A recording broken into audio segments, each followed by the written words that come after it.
Welcome back. मुझे अगर 300 या 400 से ज़्यादा स्टॉक्स स्कैन करने हो तो मुझे सिर्फ 1 घंटे से भी कम समय लगता है, क्योंकि मैंने एक चार्ट आई डेवलप कर ली है। ये वो स्किल है जो आपको हर चार्ट पे दिख पाएगी कि ये ट्रेड लेना है या नहीं लेना है। मैं हूँ हसीब बदर और मैं पिछले 5 सालों से फुल टाइम ट्रेडिंग कर रहा हूँ और आप ही की तरह रोज़ कुछ नया सीख रहा हूँ और ग्रो कर रहा हूँ।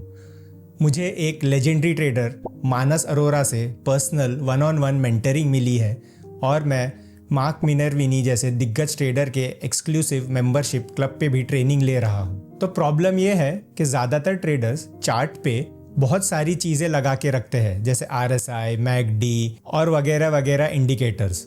लेकिन अगर आप एक चार्ट आई डेवलप कर ले तो आपको ये सब चीज़ों की कोई ज़रूरत नहीं है। आज मैं आपको एक ऐसा कॉन्सेप्ट समझाऊंगा जिससे आपको ब्रेकआउट के पहले क्या होता है वो क्लियरली समझ में आ जाएगा, और ये जानने के बाद आपके विनिंग ट्रेड्स लेने की प्रोबेबिलिटी बहुत ज़्यादा बढ़ जाएगी। तो ये कॉन्सेप्ट है range contraction and range expansion, और इसका सबसे बड़ा बेनिफिट है कि आपको बहुत ही ज़्यादा फेवरेबल रिस्क रिवॉर्ड रेशियो मिलता है। ये मैं आपको एग्जाम्पल्स की तौर पे समझाऊंगा आगे वीडियो में, तो आप बने रहिए। ये जो टेक्निक है range contraction and range expansion, उससे आपको फ़ायदा ये होगा कि आपके लॉसेस बहुत ही छोटे रहेंगे और आपके जो विनर्स रहेंगे वो काफ़ी बड़े हो सकते हैं। तो चलते हैं एग्जाम्पल्स की तरफ, और जहां हम देख के समझेंगे कि रेंज कॉन्ट्रैक्शन और रेंज एक्सपेंशन आखिर होता क्या है। तो ये है हमारा एक एग्जाम्पल। ये चार्ट है कोचिन शिपयार्ड का। तो यहाँ आप देखिए,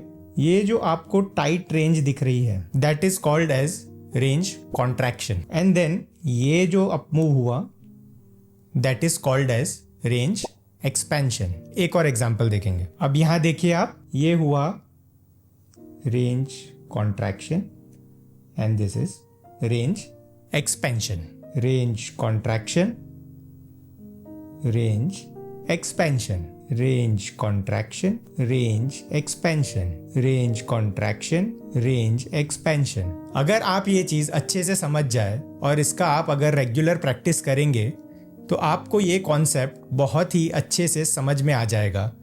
ये सिर्फ आप समझिए 1 महीने की बात है, रेगुलर प्रैक्टिस से आप ये सब सीख पाएंगे। चलिए हम देखेंगे दूसरा एग्जाम्पल। ये एक और स्टॉक है जिसका नाम है FACT, फैक्ट। यहाँ देखिए आप, ये हुआ range contraction and then range expansion. Again देखिए आप, range contraction and range expansion. फिर देखिए आप, रेंज कॉन्ट्रैक्शन, रेंज एक्सपेंशन। तो ये जो छोटे बार्स है उसे हम रेंज कॉन्ट्रैक्शन कहते हैं, और ये जो बड़े बार्स है उसे हम रेंज एक्सपेंशन कहते हैं। ये एक और स्टॉक है BLS इंटरनेशनल। मैं आपको समझाता हूँ इसमें कि आपको रिस्क रिवॉर्ड या छोटा स्टॉप लॉस कैसे मिलता है और बड़ा मूव कैसे मिलता है because of this range contraction and range expansion example.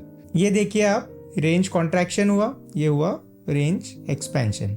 तो आपको करना ये है कि आपको ये रेंज के नीचे स्टॉप लॉस लगाना है और आपको सिंपल फिर 20 मूविंग एवरेज से मूव को ट्रेल करना है। मैंने यहाँ से अभी प्रीवियस मार्किंग्स हटा दी है। अगर आप ये हाई पे बाय करते हैं तो आपका स्टॉप लॉस सिर्फ लेस देन 4% का आता है ये रेंज के नीचे, और आपको जो मूव मिलता है that could be anything between 40-45% in this case, क्योंकि आप सिर्फ 20 मूविंग एवरेज से इसको ट्रेल कर रहे थे। ये 20 मूविंग एवरेज का जो लाइन है इससे आप इसको ट्रेल कर रहे थे। तो ये कॉन्सेप्ट में नॉट नेसेसरीली आपको एवरी टाइम विनर्स ही मिलेंगे। कभी कभी रेंज कॉन्ट्रैक्शन के बाद रेंज जो एक्सपेंशन होती है वो डाउनवर्ड्स भी जाती है। वो भी एग्जांपल मैं आपको दिखाता हूँ। जैसे आप यहाँ देख पाएंगे, ये एक रेंज कॉन्ट्रैक्शन हुआ और उसके बाद ये रेंज एक्सपेंशन हुआ डाउनवर्ड्स। तो इस केस में अगर आपने ये स्टॉक लिया रहता, पहली बात तो आपकी यहाँ एंट्री नहीं थी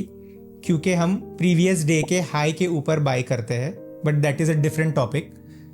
अगर आपने लिया भी रहता तो आपका स्टॉप यहीं पे हिट हो जाता और आप ये ड्रॉडाउन से बच जाते।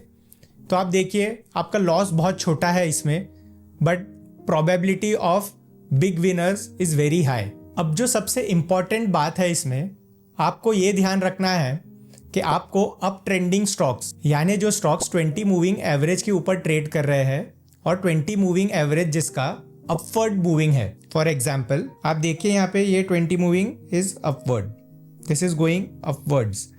तो आपको ये 20 मूविंग एवरेज का डायरेक्शन ध्यान रखना है और इसी में आपको रेंज कॉन्ट्रैक्शन देखना है ताकि आपको एक अप मूव मिल सके, क्योंकि अपवर्ड स्टॉक्स में प्रोबेबिलिटी ज़्यादा है कि रेंज कॉन्ट्रैक्शन के बाद स्टॉक रेंज एक्सपेंशन ऊपर की तरफ देगा। तो आपको मैं एक छोटा सा हैक देता हूँ। अगर आपको ये चार्ट में ये समझ में ना आए कि रेंज कॉन्ट्रैक्शन कैसे देखना है तो आप चार्ट को जूम आउट कर लीजिए। ये है एक रेंज कॉन्ट्रैक्शन, ये देखिए ये एक है रेंज कॉन्ट्रैक्शन। तो this will become very easy for you to identify range contractions. तो आपने जाना कि रेंज कॉन्ट्रैक्शन और रेंज एक्सपेंशन के कॉन्सेप्ट से आप बड़े विनर्स आइडेंटिफाई कर सकते हैं विथ वेरी स्मॉल रिस्क, क्योंकि आपका स्टॉप लॉस रेंज के नीचे रहता है विच इज़ नॉर्मली 3 to 4%, और आपको ये बहुत बड़ा एडवांटेज मिलेगा आपके ट्रेडिंग जर्नी में। तो नाउ वेरी इंपॉर्टेंट थिंग कि आपको अभी ये कॉन्सेप्ट अपने ट्रेडिंग में कैसे सीखना है, आपको आपकी चार्ट आइज कैसे डेवलप करनी है, कैसे बिल्ड करनी है। तो डेली 1 मंथ के लिए आप अपने चार्ट्स ओपन कीजिए, कोई भी स्टॉक हो सकता है, और आपको सिर्फ ये देखना है कि जैसे मैंने एग्जांपल में समझाया रेंज कॉन्ट्रैक्शन क्या होता है और रेंज एक्सपेंशन, बस आप उसको मार्क कीजिए। मेक श्योर 2 और 3 डेज का आप रेंज कॉन्ट्रैक्शन देख रहे हैं, not single small candle, 2-3 candle रहनी चाहिए। और उसके बाद आप देखिए आपको चार्ट आई आपकी डेवलप हो जाएगी और आप भी आसानी से ये सब मूव्स ढूंढ पाएंगे। तो समराइज करने के लिए हर विनिंग मूव के पहले मैं अप ट्रेंडिंग स्टॉक में रेंज कॉन्ट्रैक्शन देखता हूँ और प्रीवियस डे के हाई के ऊपर मैं एंट्री लेता हूँ फॉर रेंज एक्सपेंशन, और मेरा स्टॉप लॉस रेंज कॉन्ट्रैक्शन के नीचे रहता है। आपको भी वही प्रैक्टिस करना है। 100-200 चार्ट्स पे प्रैक्टिस कीजिए, 1 महीना लगेगा लेकिन आप आपकी चार्ट आई डेवलप कर पाएंगे। फिर आपको कोई इंडिकेटर की ज़रूरत नहीं पड़ेगी, ना RSI, ना MACD, ना और कुछ। आप सिर्फ एक 20 मूविंग एवरेज का लाइन लगा के आसानी से ट्रेड कर पाएंगे। तो कमेंट्स करके बताओ कि आपको ये कॉन्सेप्ट समझ में आया और आप रेंज कॉन्ट्रैक्शन और रेंज एक्सपेंशन आसानी से ढूंढ पाएंगे। और इस चैनल को सब्सक्राइब कीजिए, वीडियो को कीजिए लाइक, और याद रखिए हम हमारा नसीब खुद बनाते हैं। Thank you.